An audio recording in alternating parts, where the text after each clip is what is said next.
AP మంత్రి Nara Lokesh strong warning ఇచ్చారు. గత ప్రభుత్వంలో అవినీతికి పాల్పడిన వారు ఎవరైనా వదిలేదే లేదన్నారు. రెడ్ బుక్ లో చెప్పినట్లు తమ సర్కార్ చర్యలు తీసుకుంటుందన్నారు. ఎన్నికల ముందు నుంచి రెడ్ బుక్ నుంచి తాము పదే పదే చెప్పినట్లు ఆయన తెలిపారు. అగ్రిగోల్డ్ భూములకు ఫేక్ డాక్యుమెంట్లు సృష్టించి కొనుగోలు చేశారని చెప్పారు. జోగి రమేష్ కుమారుడు అవినీతి చేశారు కాబట్టే అరెస్ట్ చేశారన్నారు. లిక్కర్, ఇసుకతో పాటు అన్ని స్కామ్లను త్వరలోనే వెలికి తీస్తామన్నారు.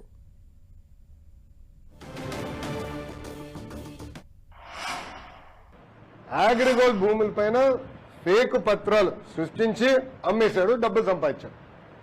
అంటే యాక్షన్ తీసుకోకూడదా? తెలుగుదేశం, జనసేన, భారతీయ జనతా పార్టీ ప్రభుత్వం రేపు లిక్కర్లో కూడా యాక్షన్ తీసుకుంటాం, ఇసుక దండాల్లో కూడా యాక్షన్ తీసుకుంటాం.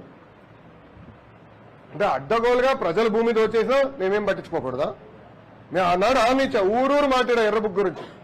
ప్రజలకి నేను హామీ ఇచ్చా, ఎవరైతే చట్టాన్ని ఉల్లంఘించారో వాళ్ళని నేను వదిలిపెట్టే ప్రసక్తే ఉండదు అని నేను ఊరూరు మాట్లాడాను స్వామి. ఎర్ర బుక్ పట్టుకుని తిరిగా, చూపించా ప్రజలకి. అందుకే ప్రజలు మాకు అంత అద్భుతమైన మ్యాండేట్ ఇచ్చారు. దాని ఒక్కవల్లే కాదు, అందరం కలిసికట్టుగా పోరాడడం. దాంట్లో భాగంగా రెడ్ బుక్ ఒక మ్యాండేట్ మాకు. నేను ఊరూరు చూపించా రెడ్ బుక్. నేను ప్రతి పబ్లిక్ మీటింగ్ లో చూపించా. నిన్న ప్రతి నియోజకవర్గంలో మేము గెలిచాం. సో ప్రజలు మాకు అంత క్లియర్ మ్యాండేట్ ఇచ్చారు. సో ప్రజలు కూడా చాలా క్లియర్గా ఉన్నారు. ఎవరైతే తప్పు చేశారో వాళ్ళని వదిలిపెట్టొద్దని క్లియర్గా చెప్తున్నారు. అది అమలు చేస్తాం.